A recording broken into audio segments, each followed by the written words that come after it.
Terima kasih Anda masih bergabung bersama kami di Power Breakfast. Kini kita ada di segmen kereta pasar perdagangan elektronik atau e-commerce di Indonesia diperkirakan dapat menjadi kontributor pertumbuhan utama di Asia Pasifik. Dan berdasarkan analisis Ritsier, pasar e-commerce Indonesia diproyeksikan dapat meningkat menjadi 137,5 miliar dolar Amerika pada tahun 2025. Nilai transaksi tersebut merupakan pertumbuhan majemuk tahunan sebesar 25,3% dari pencapaian di tahun 2020 sebesar 44,6 miliar dolar Amerika. Pada 2022, nilai transaksi diproyeksikan menjadi 86 miliar dolar Amerika. Selanjutnya nilai tersebut meningkat menjadi 104 miliar dolar Amerika pada 2023 dan 121 miliar dolar Amerika pada 2024. Ya, dalam analisisnya Redseer melihat pertumbuhan pasar e-commerce di Indonesia didukung oleh 4 hal, yaitu ekonomi berbasis konsumsi, demografi yang masih muda, ekonomi digital yang bertumbuh, dan keinginan konsumen yang ingin segalanya serba mudah. Nilai transaksi e-commerce di Indonesia juga akan menjadi yang terbesar di Asia Pasifik dengan estimasi 137,5 miliar dolar Amerika pada tahun 2025. Ini berarti transaksi e-commerce di Indonesia mencakup 59% dari total nilai transaksi Asia Pasifik yang sebesar 231 miliar dolar Amerika.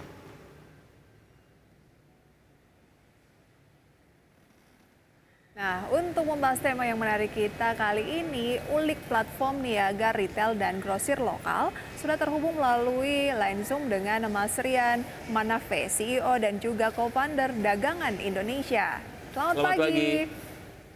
Pagi. Terima kasih. Apa kabar Mas Rian? Baik, sehat. Terima kasih sudah bergabung bersama kami di Kereta Mas Rian. Saya pengen tahu dan juga lebih mengenal gitu ya Dagangan Indonesia. Mungkin Anda bisa jelaskan.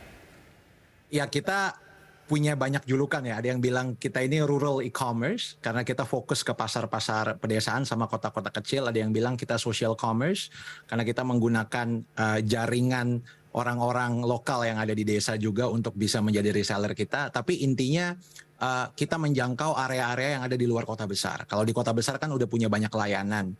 Sementara saudara-saudara kita yang tinggal di daerah, kota-kota kecil pedesaan itu belum banyak yang melayani mereka. Kalau ada pun biasanya terbatas logistik, dan jangan lupa saudara-saudara kita yang di daerah itu kan lebih konvensional. Jadi mereka butuh melihat, butuh diedukasi.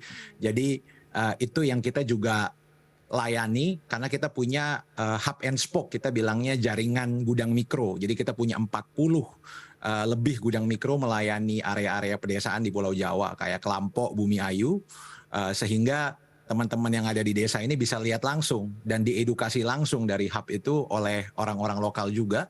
Dan pengantarannya bisa di hari yang sama atau maksimal 24 jam. Oke. Dan harganya pasti lebih murah dibandingkan kalau mereka harus belanja ke kota, kan jauh ya, harus transport lagi dan pilihannya juga terbatas. Sekarang jadi mudah, murah, cepat dengan adanya dagangan. Oke, di dagangan ini dan memfasilitasi grosir lokal gitu ya, layanan apa aja sih sebenarnya yang ada di dagangan Indonesia ini? Sebetulnya layanannya ada dua sih intinya ya. Yang pertama itu bisa untuk memenuhi kebutuhan sehari-hari, kayak kita belanja untuk sembako, kebutuhan sehari-hari itu bisa belanja dari dagangan. Atau buat teman-teman yang di desa ini, kalau misalnya mereka mau mendapat penghasilan tambahan, bisa bergabung juga jadi reseller kita. Jadi mereka beli grosir gitu untuk dijual lagi ke teman-teman atau tetangga-tetangga di sekitarnya. Jadi mereka tinggal menggabungkan aja tuh kebutuhan-kebutuhan di sekitarnya, terus bisa beli dari kita secara grosir dan mereka dapat komisi atau margin dari situ. Dan soal logistik kan kita punya hub and spoke tadi ya, jadi udah diantar ke rumah mereka, mereka tinggal nganterin ke tetangganya atau tetangganya tinggal ngambil, selesai. Oke, ada biaya logistik yang terdiskon dengan sistem yang dimiliki gitu ya, Mas Rian ya? Iya, kita nggak men-charge biaya logistik, jadi betul-betul free delivery ya. Karena kita punya hub and spoke, tapi memang kita hanya melayani wilayah yang sudah tercover oleh hub atau jaringan gudang mikro kita yang sekarang sudah ada di 40 kabupaten lebih dan mencakup sekitar 15.000 desa dan kelurahan. Oke, challenge ketika Anda melakukan penetrasi ke area rural in terms of platform digital begitu ya. Literasi mereka seperti apa dan juga reaksinya seperti apa terkait dengan keberadaan dari dagangan Indonesia ini? Ya kalau di kota kita kan biasanya ada teman atau keluarga kirim kita lewat media sosial atau media komunikasi, ada link ke aplikasi, kita tinggal pencet gitu ya. Tapi kalau saudara-saudara di desa nggak bisa gitu. Jadi perlu ada edukasi dan kadang mereka juga perlu lihat langsung. Makanya kita pakai hub and spoke tadi, jaringan gudang mikro.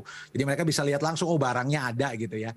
Dan kalau ada apa-apa mereka juga bisa langsung datang dan tanya.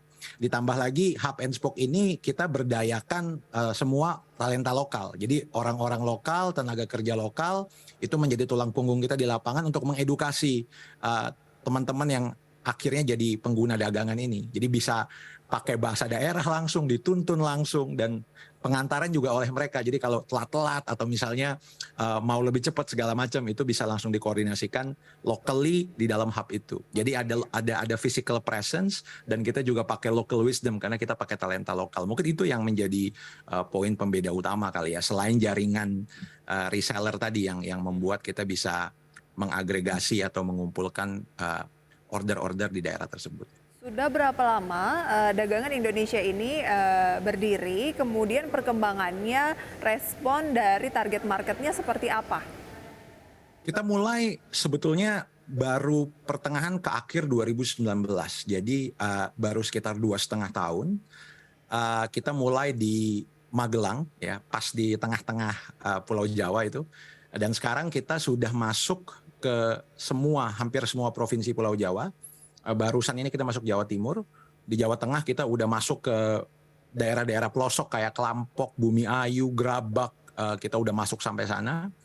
Jawa Barat kita juga udah di Garut, Tasik, Ciamis, dan kita baru masuk ke Jawa Timur juga di daerah Madiun gitu ya. Jadi sekarang hampir 15.000 desa kelurahan udah bisa menikmati sembako murah, kebutuhan sehari-hari yang murah lengkap dari kita, yang diantar hari itu juga atau besoknya, dan nggak usah bayar di depan, bayarnya COD waktu pengantaran. Oke, baik, semakin menarik. Ya, Mas Rian, kalau dilihat dari perbandingannya nih, mana yang paling diminati oleh konsumen dari dagangan Indonesia? Apakah mereka yang bertransaksi untuk kebutuhan sehari-hari, artinya yang betul-betul retail, atau untuk yang grosir?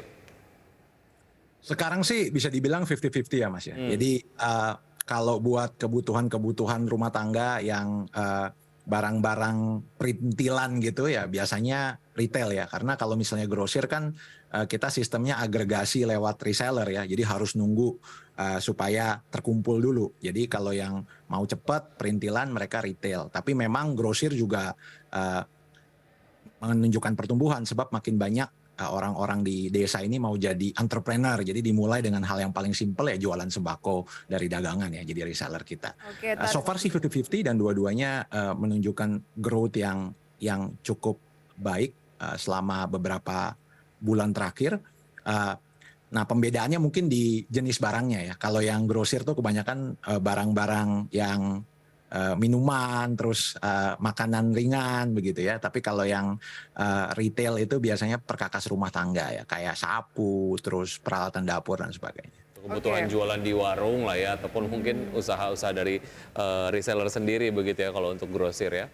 Iya, yang barangnya gampang dijual, yang cepat gitu. Oke, kalau tantangannya seperti apa? Karena ini memang masih lebih menyasar ke marketnya itu adalah Pulau Jawa gitu ya. Infrastrukturnya seperti apa? Karena tadi kan dikatakan benar-benar kayak toko retail juga yang ada di pedesaan gitu.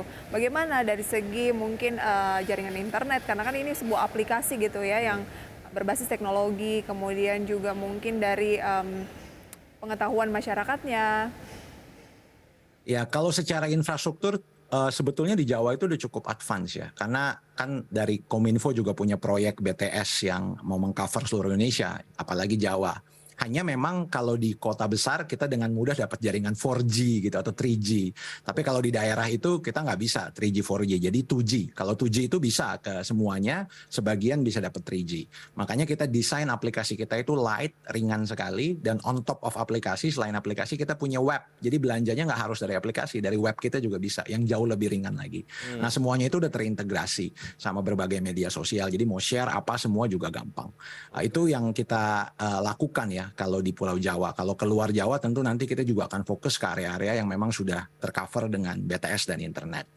Kalau kita bicara soal tantangan yang lain sebetulnya adalah untuk ekspansi karena kita itu punya tulang punggung berupa hub and spoke ya atau jaringan gudang mikro tadi, sebab kita butuh presence, kehadiran di sana, kita butuh pengantaran yang cepat, kita butuh pengantaran yang mudah.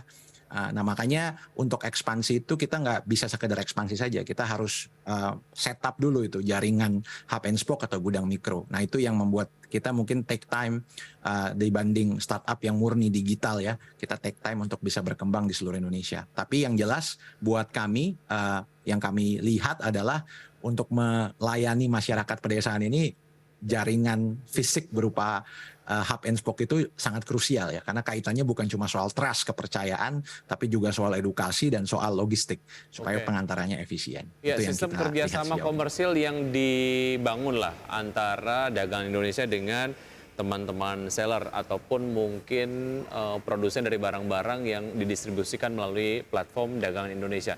Seperti apa dan seberapa menarik kerjasama komersial ini sehingga kemudian dilihat dari profitnya ini sangat cukup untuk membiayai operasional dari dagangan Indonesia sendiri, Mas Rian. Ya, kalau dari sisi komposisi produk itu memang kita ada yang besar, ada yang kecil, Mas ya. Jadi kalau kita belanja di supermarket biasa kan ada merek-merek besar itu kerja sama-sama dagangan juga. Yang kecil-kecil yang kita nggak bisa jumpai dengan mudah supermarket juga kerja sama-sama dagangan. Hanya peran dagangan itu melengkapi bukan menggantikan. Jadi kebiasaannya kan kalau brand-brand besar itu sudah punya jaringan distributor. Nah kita itu tidak menggantikan tapi melengkapi. Biasanya jaringan distributor itu belum bisa mengcover sampai desa-desa yang pelosok ya, kayak daerah-daerah seperti Kelampok, Bumi Ayu, Grabak yang saya sebutkan tadi.